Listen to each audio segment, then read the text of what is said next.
Well, today I'm reviewing this Gearlight LED flashlight. It's a tactical style light. On this review, I want to show you what you can expect from this light.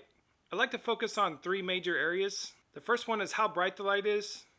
The second one is what kind of batteries it takes, what's the power system. And the third one is how it functions, the fit, what size it is, everything that goes into carrying it. I like to make sure you guys know what you're getting before you buy one of these. So I plan on testing this light against this little cheap Ever-Ready light. Now you guys probably have seen these before. You see them at gas stations. If you ever had your car break down or you just need a light really quick, you could probably get one of these at Walgreens or at a gas station or someplace like that. They're like $5 or $6 usually, and they're great for just temporary use. But I just wanted to test the brightness of this one against this and just see how that compares. Well, there's really nothing wrong with these cheap lights. They're just inexpensive. They're one of those things that you could throw them away if you have to. Not worry about it because just the cost of them is very low. So I just thought it'd be a great idea to test against a little bit better light. Now these lights are actually not that much more expensive, but to me there's so much more value in this with the zoom lens and all the other features. I mean, they're made out of aluminum and they just seem like a really great bargain. So I just thought I would test against this one and get some good comparisons of how bright the bulbs are. Now this light doesn't have any claims of how many lumens that it puts out. Most lights will tell you how many lumens there are. So I picked up this light meter to help put some numbers behind what I'm comparing today.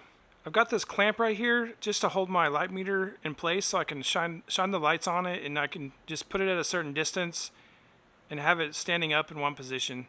But I found out this thing is very sensitive. Just the slightest movement, just angles of the light changes the number. So hopefully it helps us just get some good comparisons. I'm not looking for anything too scientific with this comparison. Now my meter is set on foot candles, but I really just want to show the number displayed just for comparison. So here's everything that comes with this light. It comes in this small box. You get 3 AAA batteries. It has the sleeve here for a different style of battery.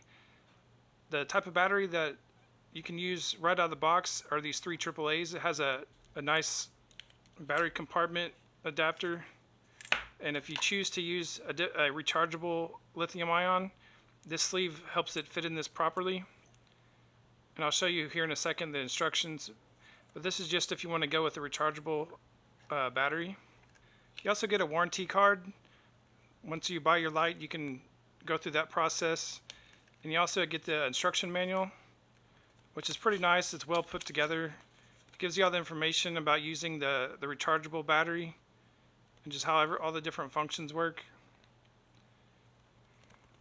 Good instructions, well laid out, easy to understand. Here's the information about that battery. It's a 18650 3.7 volt lithium ion rechargeable battery.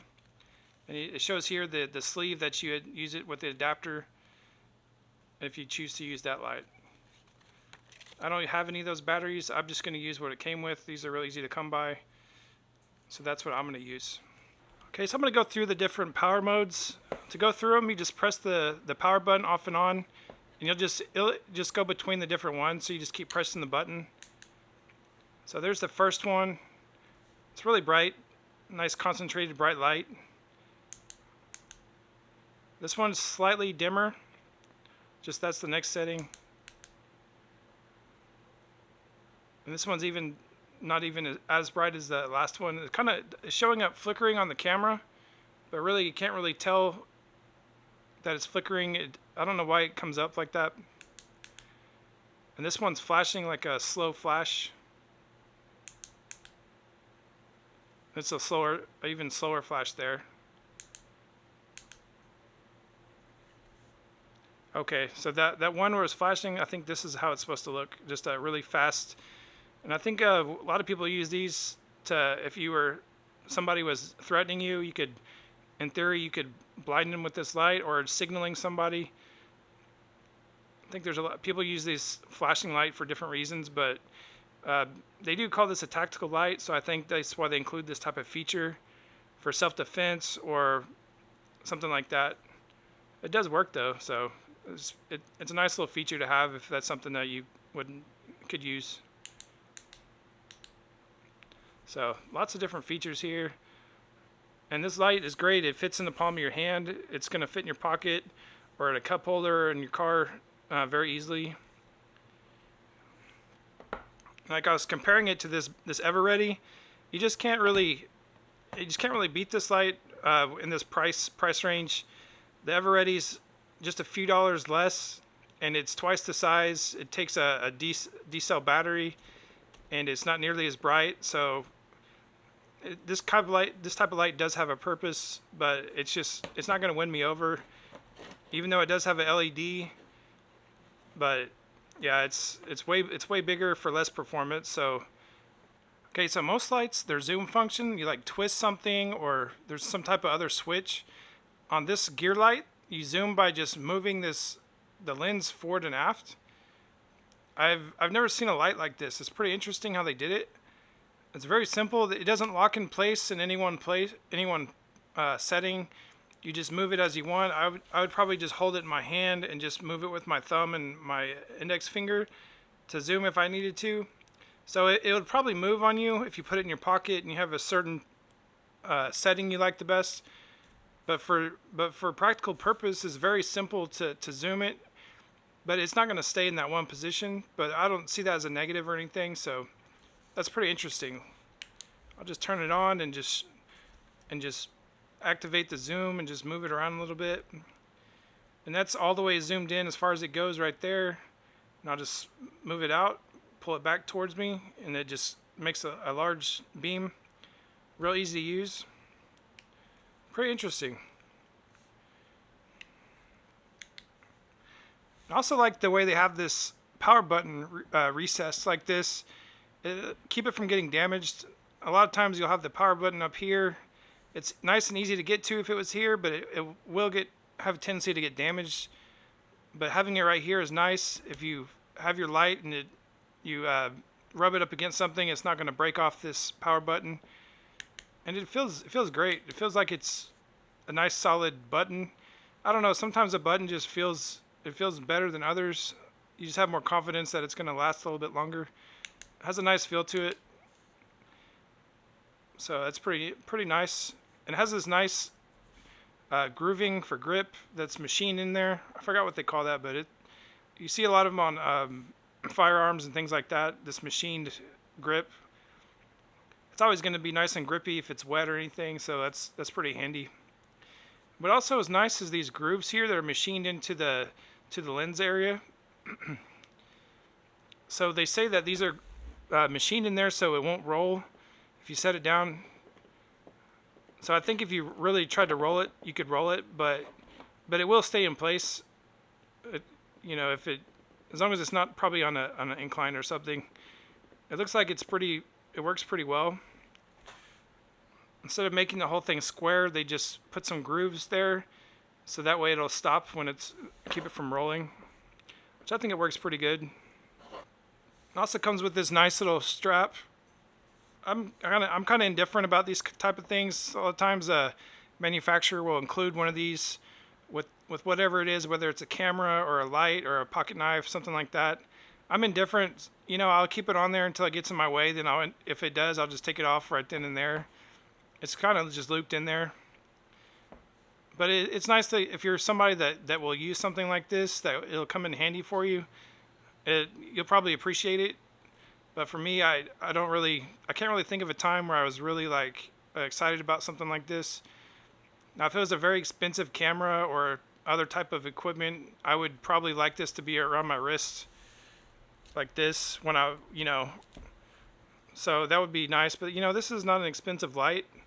I'm not too worried about dropping it or anything like that. Or I guess if you were maybe working on a elevated industrial situation, you may want this to be tied into something so you don't drop it on your coworkers or somebody. So I guess it could have a good place in your toolbox if you needed something like that. Okay, here I'm going to start testing the Gearlight light first. I'm going to zoom it in all the way, and you can see this square pattern. It's the shape of the LED bulb. It's pretty interesting to look at. And I'm just going to slowly zoom it out. and it just kind of lights up everything just a little bit. That's pretty good. A nice little pattern right there. That's kind of a zoomed in circle, which is great. But this concentrates it really nice and bright in one area.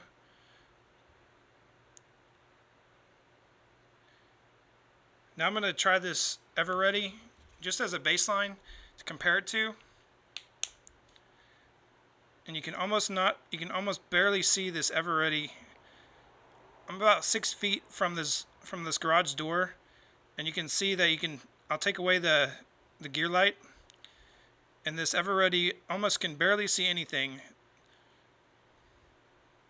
So it's pretty interesting how much brighter this Gearlight is for just not much more money. I put the little warranty card just on the floor right in front of me to show the difference between the lights. I've got this Ever Ready light right now, and just trying to show you, like, if you're walking in the dark, what you would see right in front of you.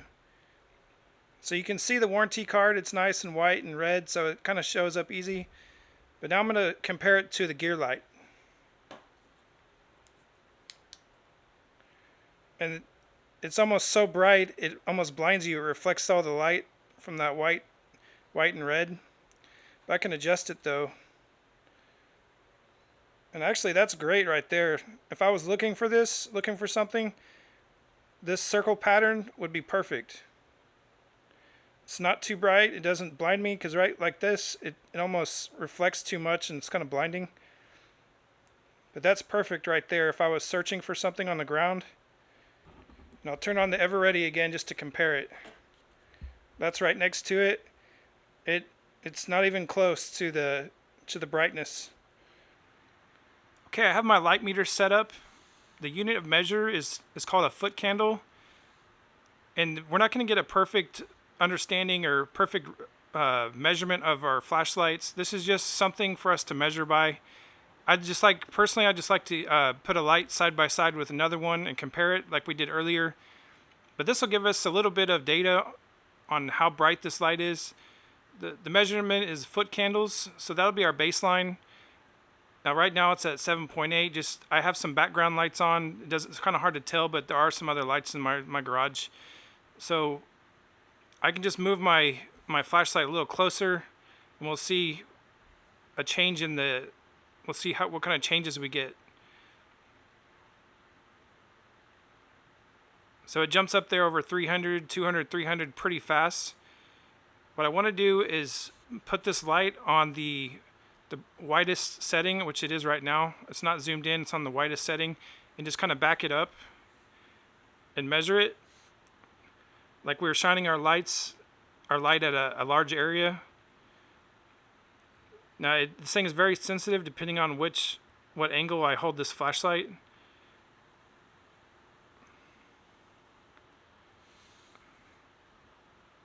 I can move it down here and it goes over 300, 400. So I'm getting different readings. There's almost 400 there. I can even move this back a little ways, see how that reacts. So I'm reading about 131, and I can even turn this a little bit to see if the angle is affected much, and it doesn't look like the angle really matters too much. So there's about a foot right there, and it looks like I'm getting about 134 foot candles.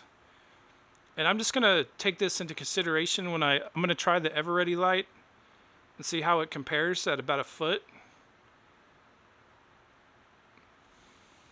So now I'm going to switch. Now I'm going to grab the Ever Ready light and see how that looks. So you can see that this light barely lights up the background. It's a big difference. I kind of have to point it directly at the meter. So it's kind of directed just right at it. It's a different type of light though. That's why it's a little difficult to compare these with a meter like this. I'm shining this Ever Ready directly into the meter. So the number is actually higher. It's showing over 200, 300. Now we can go back to the Gearlight and concentrate the beam at the sensor and see what we're getting. So with this Ever Ready, it's actually showing 350 at a max. So anywhere from, well, there's 370 that came up. It just depends. This thing's very sensitive. It's kind of challenging to really get a baseline. So let me switch back over to the, I'll do a direct beam at the sensor with the Gearlight. So I'm going to just adjust my light here down to the square beam, which is the tightest beam I can do. We'll see what kind of numbers we can get. So if anything, it's not easy to measure like this. Wow, it's going over 600. But it is interesting to see how this meter works. But outside of the meter, you can tell there's just, as far as practical use, you know, you have the light. I got the Gearlight here on the left, and I have the Everready here on the right. And it's just night and day difference of just usable light.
So after testing this Gearlight and comparing it to another entry-level light, I learned that it's really good value for the money. And for under $20, it's plenty bright. I was very impressed with the amount of power that it puts out. And I really liked how affordable the batteries are. AAAs are inexpensive, so I can always keep those on hand. So I was pretty happy with the battery selection. And also I was very happy with the materials it was made from. The aluminum frame is nice and well put together.